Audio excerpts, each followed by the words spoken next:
On Wednesday, the state of Idaho had its day before the U.S. Supreme Court for oral arguments in Idaho v. United States on whether Idaho has the right to set an abortion ban that may conflict with the Emergency Medical Treatment and Active Labor Act, or EMTALA.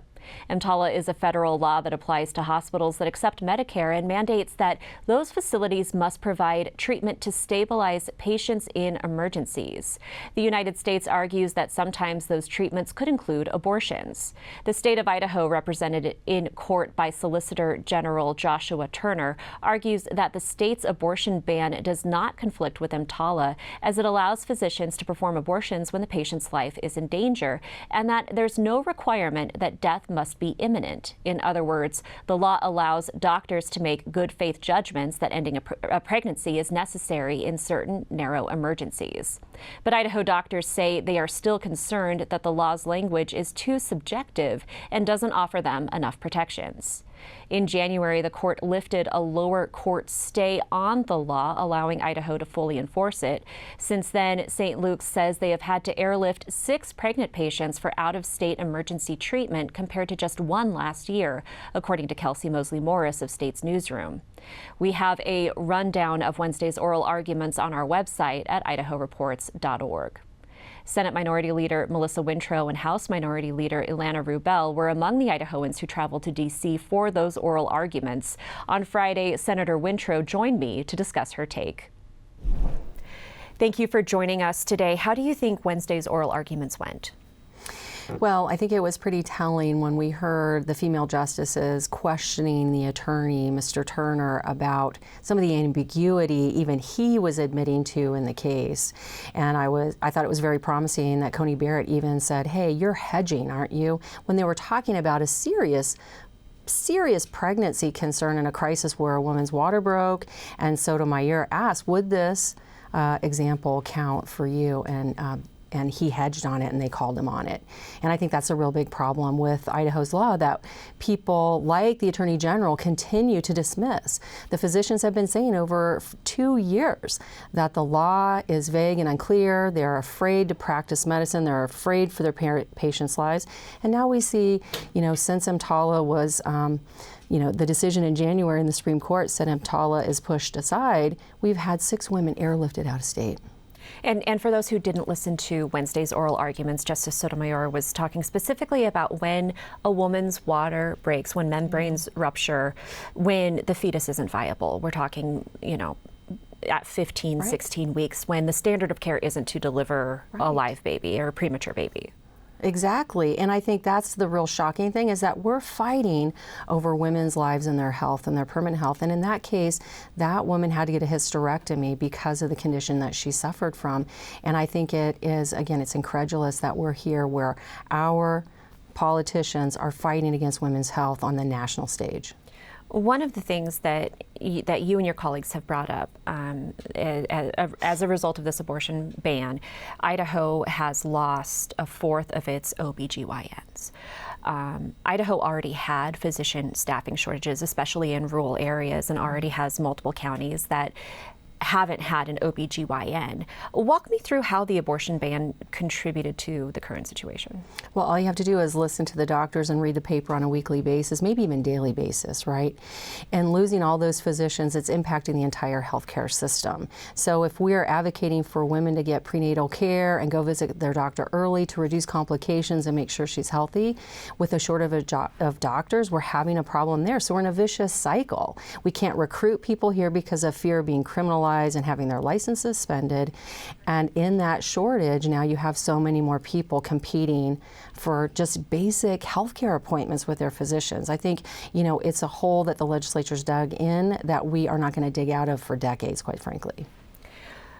In oral arguments on Wednesday, Joshua Turner, who argued the case for the state of Idaho, said that there is no imminency clause in Idaho's abortion ban and the exception for life of the mother. In other words, if there is a chance that the mother might die, and if the doctor ends a pregnancy in emergency circumstances in good faith, then they would not face charges, that the law in Idaho and EMTALA do not actually conflict. So why then are physicians still flying patients out of state when they face these emergencies? Well, I think the physicians have been clear that the language that we use in statute are not medical terms, and this good faith effort is not something that's really clear and clarified for them.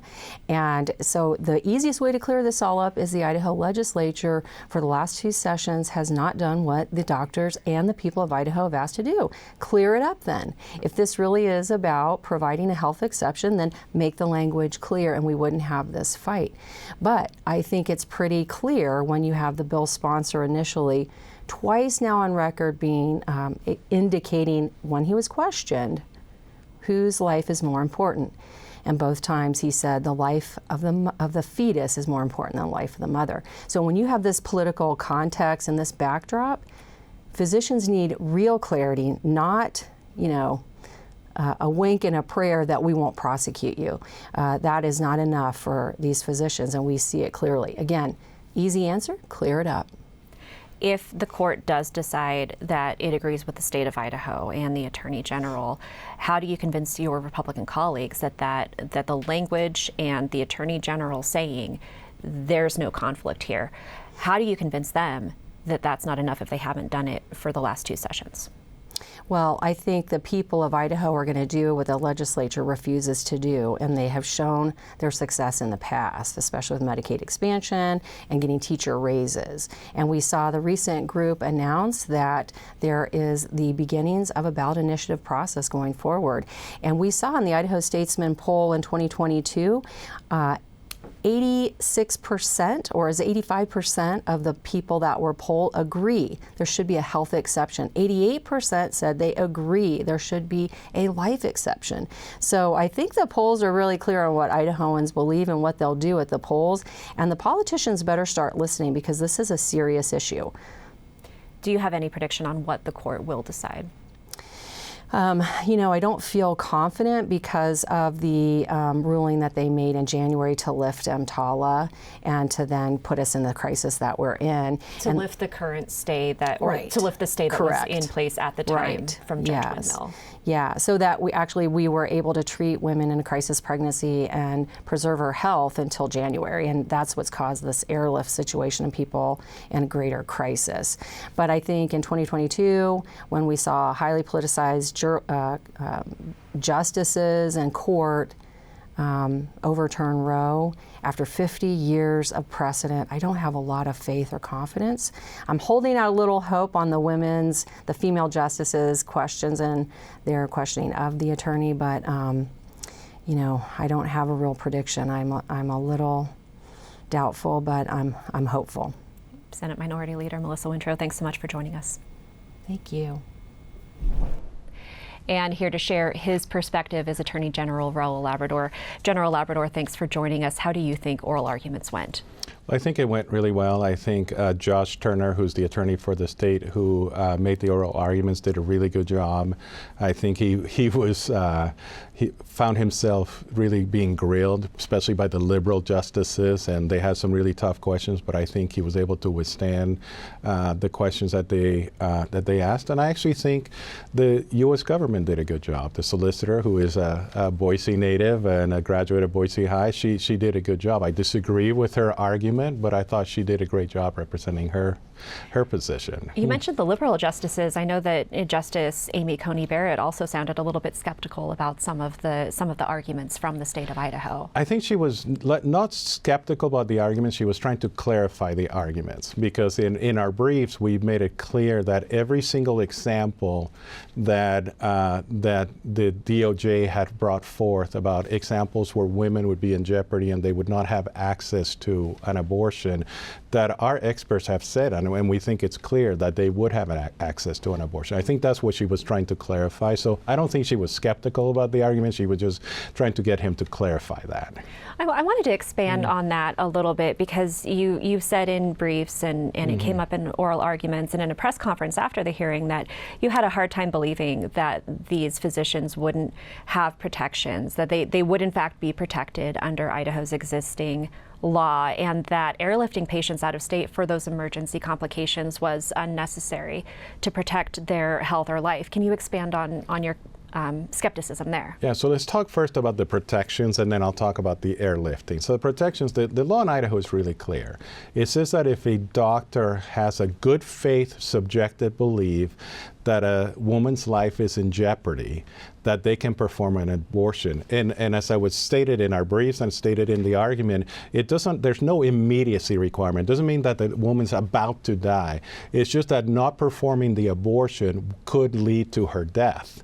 And it could be a month from now, 2 months from now, or something. Doctors have that protection in the law. The Supreme Court of the state of Idaho made that clear, that there was no immediacy requirement. So I think it's irresponsible for people that are going out there telling doctors that they should be worried about not making good medical judgments, because if they make a good faith medical judgment that this woman's life is in jeopardy, our law allows them to perform the abortion. And not only that, I don't see a single jury in the state of Idaho that would convict a doctor who really had a good faith belief in that an abortion was necessary. Do you think that the physicians are getting bad legal advice, or do you think that they're lying?